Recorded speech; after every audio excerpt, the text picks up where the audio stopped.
Pada zaman yang telah berlalu, ada sebuah legenda yang menggelitik imajinasi masyarakat Jawa. Joko Tingkir, begitulah ia dikenal, merupakan sosok yang penuh misteri dan kehebatan.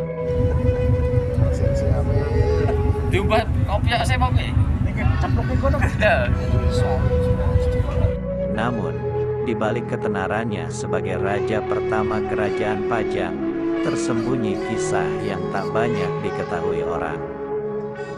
Joko Tingkir, atau sebenarnya bernama Mas Karebet, meraih namanya ketika sang ayah, Ki Kebo Kenanga, sedang mempertunjukkan wayang beber yang dipimpin oleh dalang bernama Ki Ageng Tingkir. Patah-patah.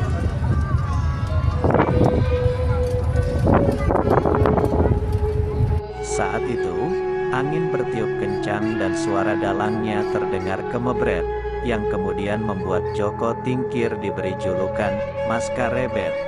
Ia lahir pada tanggal 18 tahun 1549 dari pasangan Ki Kebo Kenanga dan Nyi Ageng Pengging.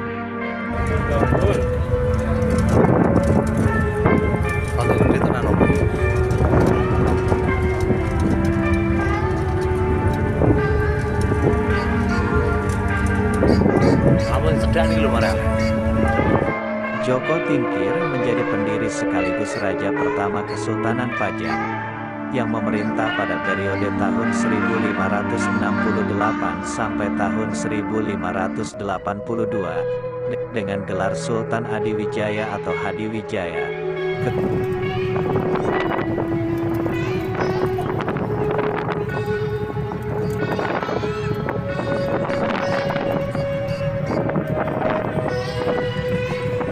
Keturunannya menarik perhatian, karena ia merupakan putra Kebo Kenanga dan cucu dari Adipati Andayaningrat, yang juga dikenal sebagai Syarif Muhammad Kebungsuan. Merunut dari nasab Joko Tingkir, merupakan keturunan ke-23 dari Kanjeng Nabi besar Muhammad Sallallahu Alaihi Wasallam.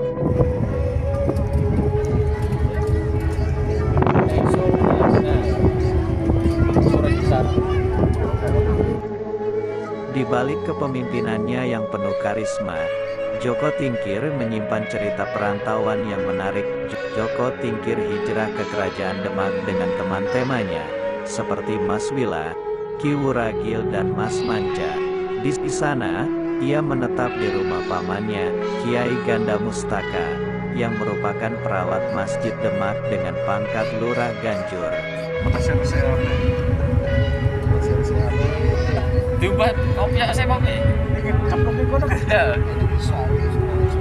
Melalui jasa-jasanya, Joko Tingkir kemudian diangkat sebagai Adipati Pajang dengan gelar Adipati Adiwijaya, dan ia menikahi Ratu Mas Cempaka, putri Sultan Trenggono.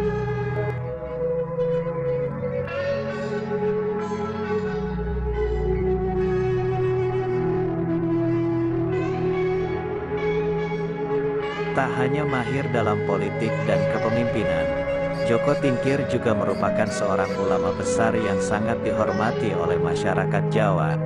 Kerajaan Pajang yang didirikannya merupakan kerajaan Islam kedua di tanah Jawa setelah Kesultanan Demak runtuh akibat konflik perebutan kekuasaan.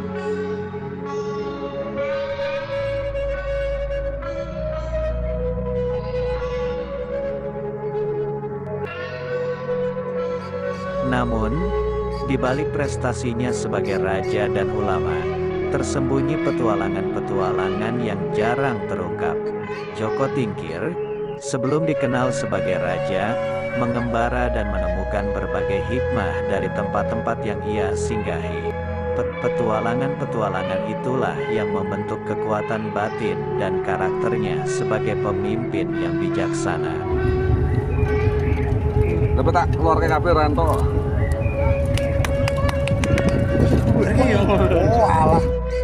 Kisah perantauan, perjuangan melawan rintangan, dan pembentukan karakter yang mengesankan inilah yang membuat Joko Tingkir layak disebut sebagai legenda di tanah Jawa. Ia bukan sekadar seorang raja, tetapi juga inspirasi bagi generasi-generasi mendatang. Kisahnya mengajarkan nilai-nilai keberanian, kepemimpinan, dan ketekunan dalam menghadapi segala tantangan hidup.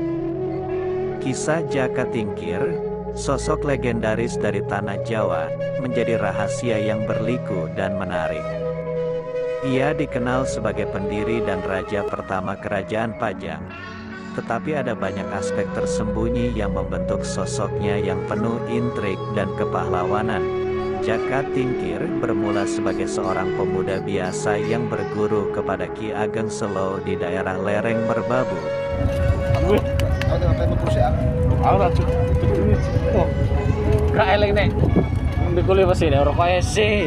Sekitar 60 km di barat Pengging, Ki Ageng Selo sendiri merupakan keturunan Brawijaya V dari garis Bondan Kejawen yang memiliki anak bernama Getas Pandawa dan kemudian melahirkan Ki Ageng Selo.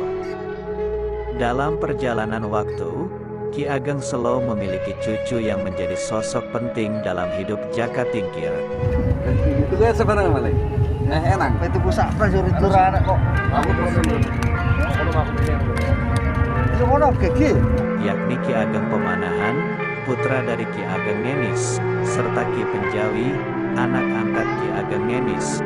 Ketiganya, Jaka Tingkir, Pemanahan, dan Penjawi, bersahabat dan bahkan dianggap sebagai saudara. Setelah mengenyam ilmu dari Ki Ageng Selo, Jaka Tingkir pergi ke Demak dan berhasil menjadi seorang prajurit di bawah pemerintahan Sultan Trenggono, Raja ketiga Demak.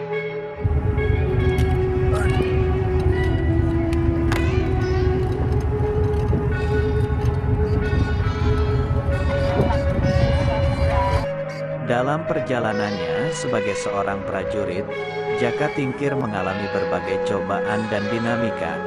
Ia pernah diusir dari Demak oleh Trenggono karena mengganggu putri raja dan membunuh sesama prajurit.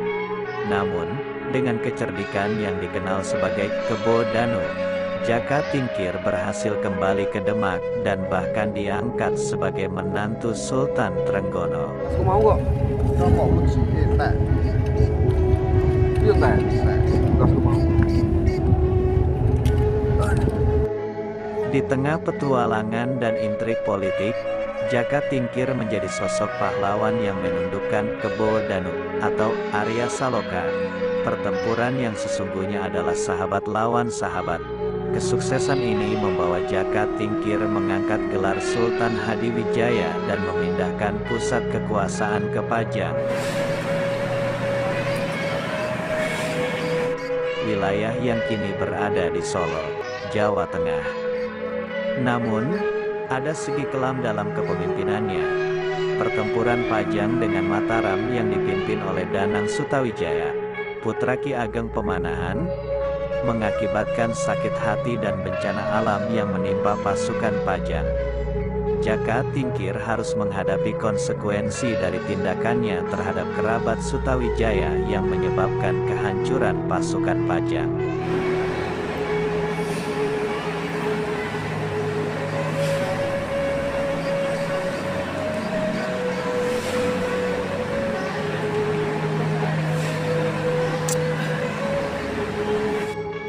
Saat akhir hayatnya tiba di tahun 1582, Joko Tingkir menghadapi kenyataan bahwa segala tindakan memiliki akibat. Kematian Jaka Tingkir menandai berakhirnya kepemimpinannya.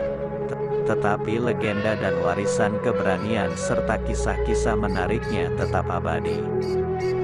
Dalam salah satu versi, tahun 1582 menjadi tonggak penuh duka bagi Kerajaan Pajang.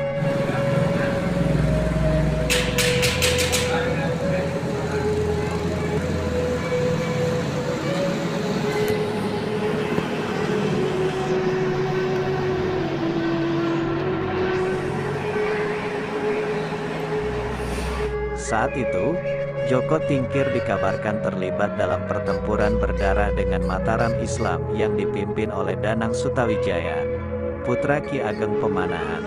pertempuran itu diperkuat oleh dendam pribadi karena perlakuan Joko Tingkir yang menyakiti kerabat dekat Sutawijaya, bahkan hingga menghukum mati beberapa di antaranya. Konflik semakin tak terkendali ketika bencana alam menambah kacau situasi. Letusan gunung menyebabkan abu vulkanik dan hawa panas yang menyambar sebagian pasukan kerajaan Pajang, membuat barisan mereka tercerai-berai. Dalam keadaan genting tersebut, Joko Tingkir memutuskan mundur dari medan perang. Namun, takdir menuliskan nasib lain bagi sang penguasa. Di tengah perjalanan pulang, Joko Tingkir mengalami kecelakaan, terjatuh dari tunggangannya yaitu seekor gajah yang menyebabkan luka parah. Kepulangan Joko Tingkir ke Pajang diiringi oleh kesakitan yang tak tertahankan, dan usahanya untuk bertahan tampak sia-sia. Di tahun yang sama, riwayat kelam mengakhiri perjalanan hidupnya. Joko Tingkir menghembuskan nafas terakhirnya di tahun 1582 Ia pun dimakamkan di tempat peristirahatan terakhir, yaitu Makam Butuh, Desa Gedongan, Kecamatan Plupu, Kabupaten Sragen. Sejak saat itu, kawasan Makam Butuh menjadi saksi bisu dari perjalanan Joko Tingkir yang menghadap misteri. Meskipun telah beberapa kali dilakukan pemugaran, makamnya masih tetap dirawat dengan penuh penghormatan oleh masyarakat setempat, terutama pada masa pemerintahan Pakubuwono X. Tulis di kolom komentar ya, dan jangan lupa like, share, and subscribe. Bye bye.